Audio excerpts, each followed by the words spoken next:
قال المصنف رحمه الله تعالى: باب التشهد.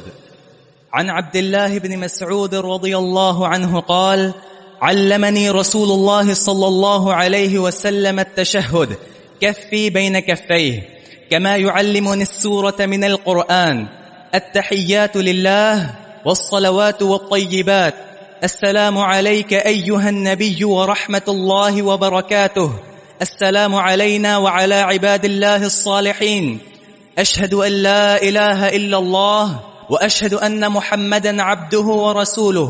وفي لفظ: إذا قعد أحدكم للصلاة فليقل التحيات لله، وذكره. وفيه: فإنكم إذا فعلتم ذلك فقد سلمتم على كل عبد صالح في السماء والأرض. وفيه: فليتخير من المسألة ما شاء.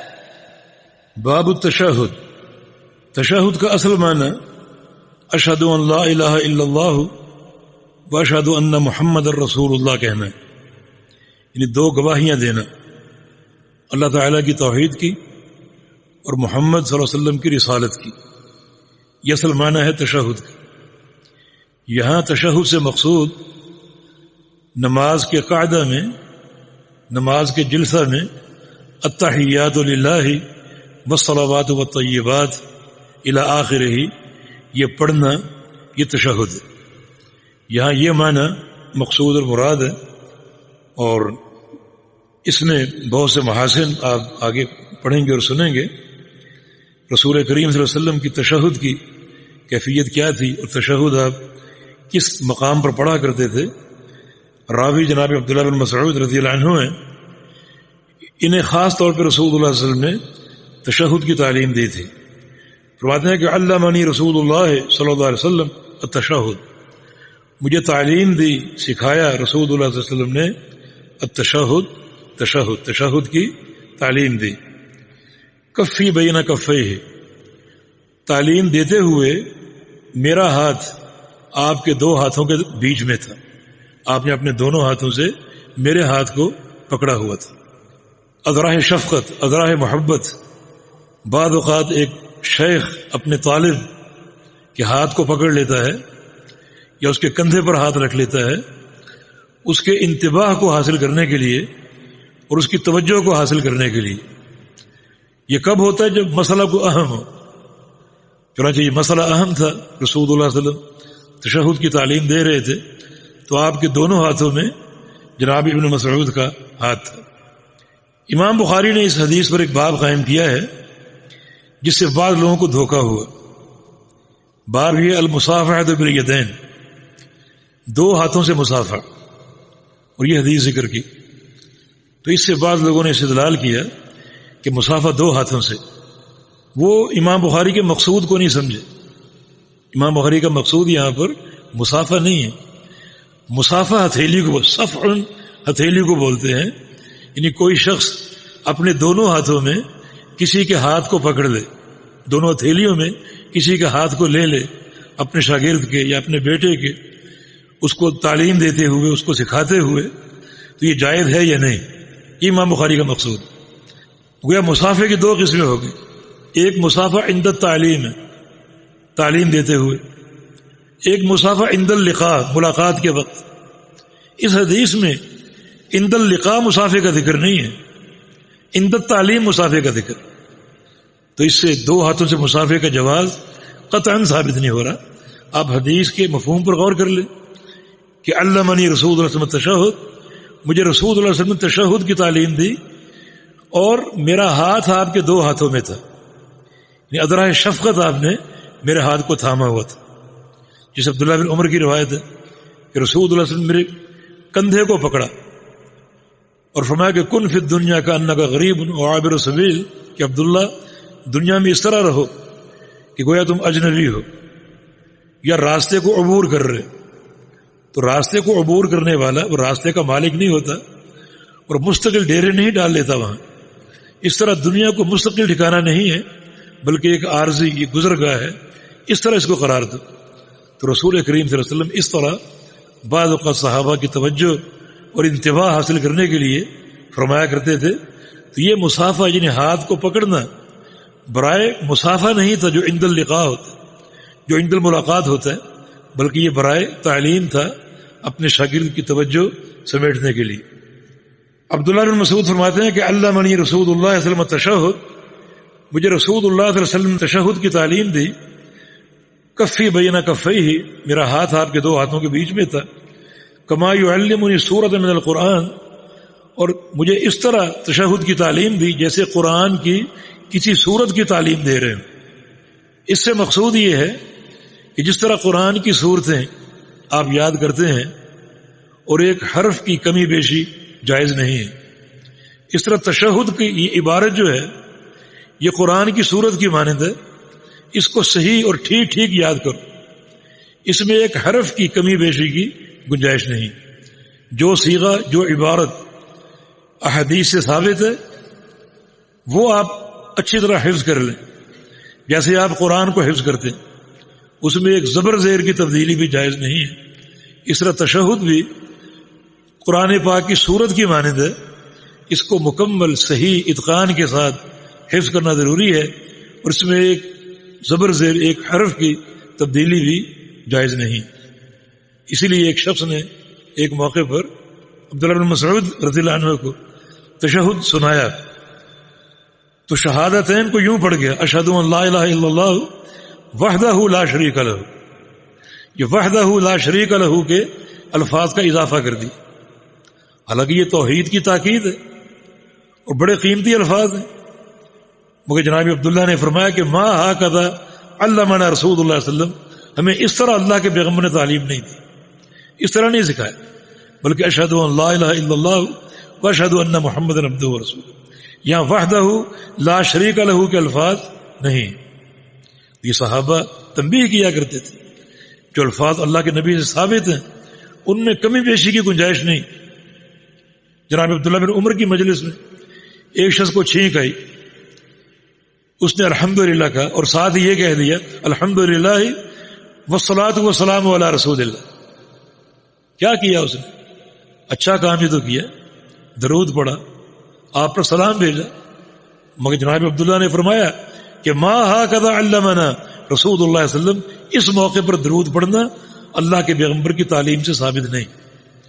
رسول اللہ صلی اللہ علیہ وسلم نے صرف الحمدللہ کہا، تم بھی صرف الحمدللہ کہو۔ صلاۃ و سلام کے اور مقامات پڑھو، اس موقع پر یعنی چھینک مارنے کے بعد الحمدللہ کے ساتھ درود کے الفاظ کو جوڑنا نبی علیہ السلام سے ثابت نہیں۔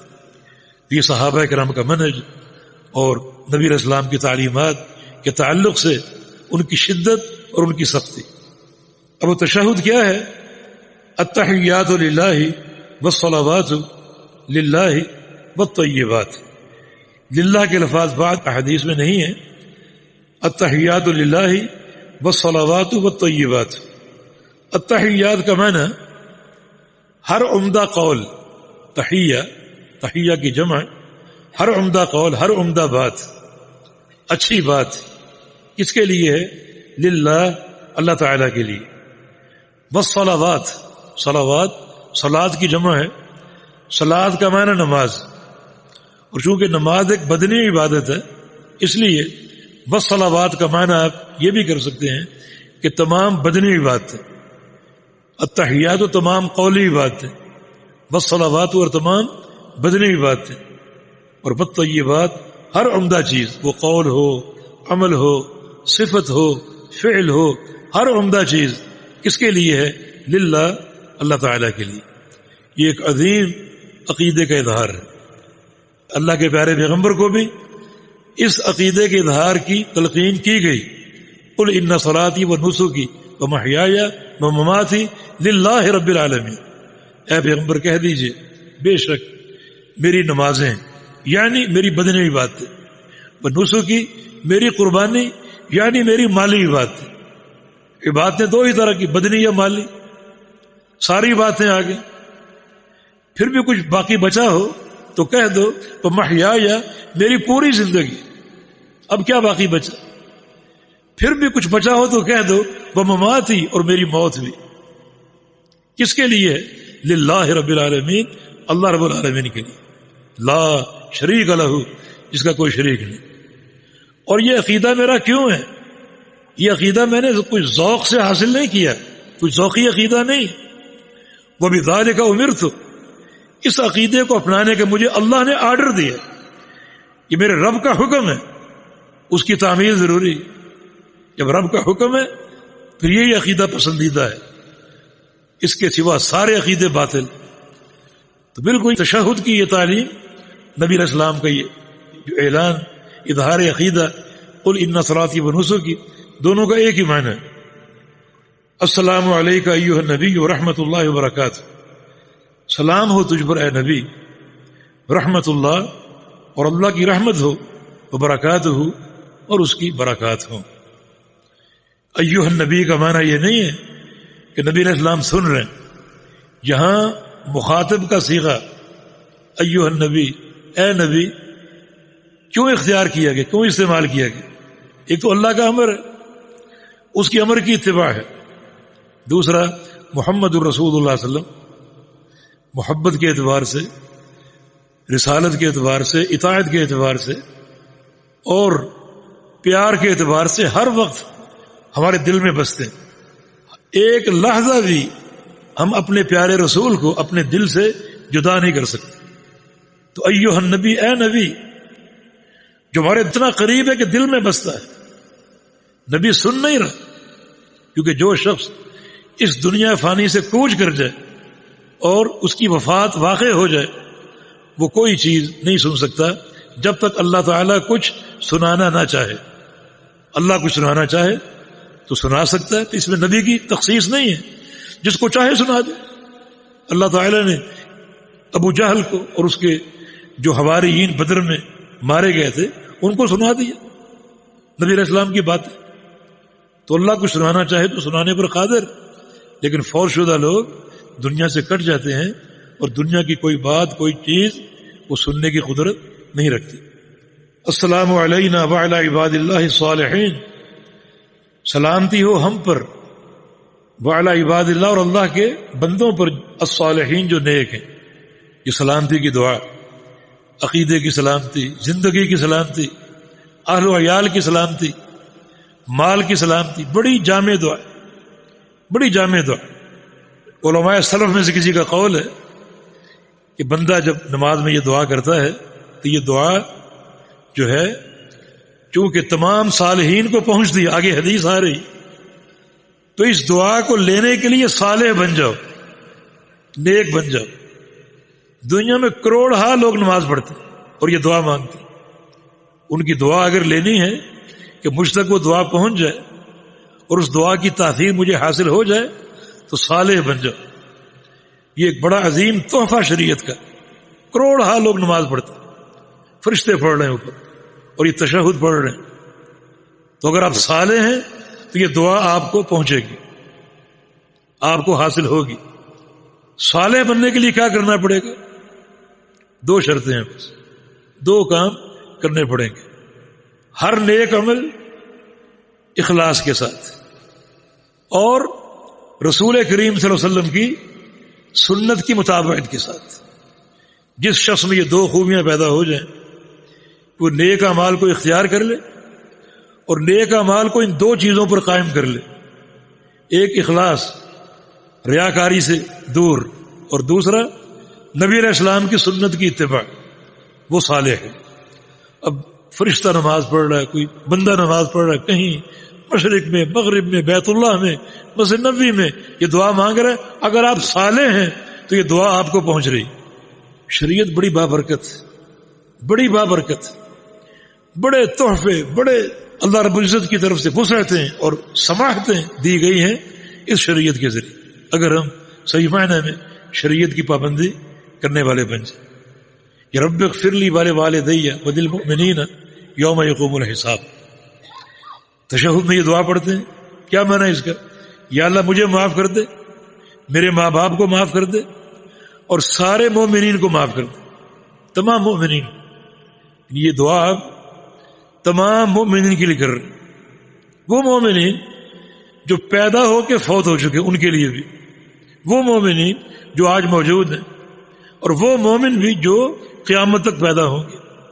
یہ اربوں مومن بن سکتے ہیں.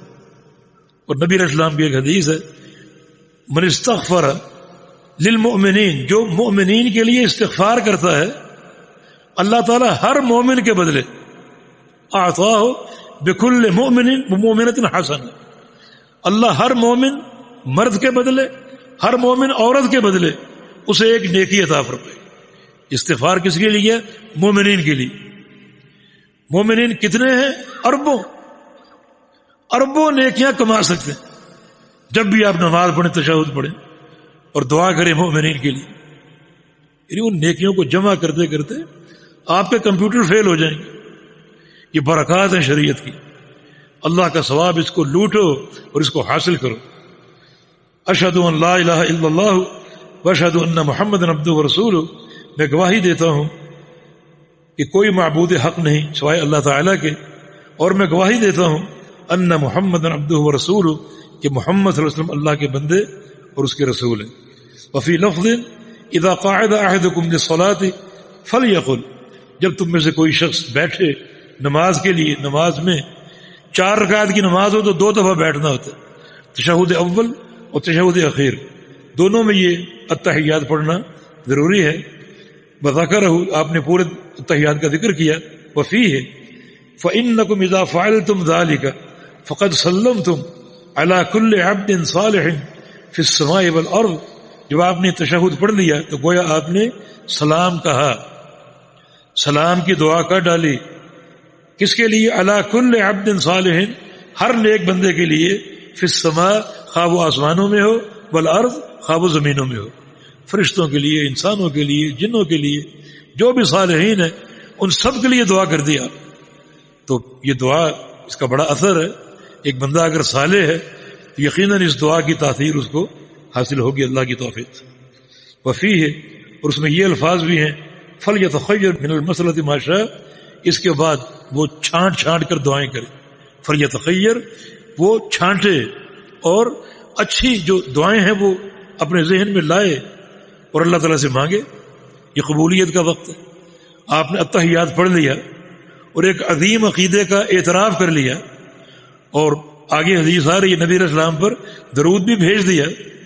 اب آپ قبولیت کا وقت ہے آپ کے لیے، اب دعائیں مانگو اور چھانٹ چھانٹ کے دعائیں مانگو۔ جی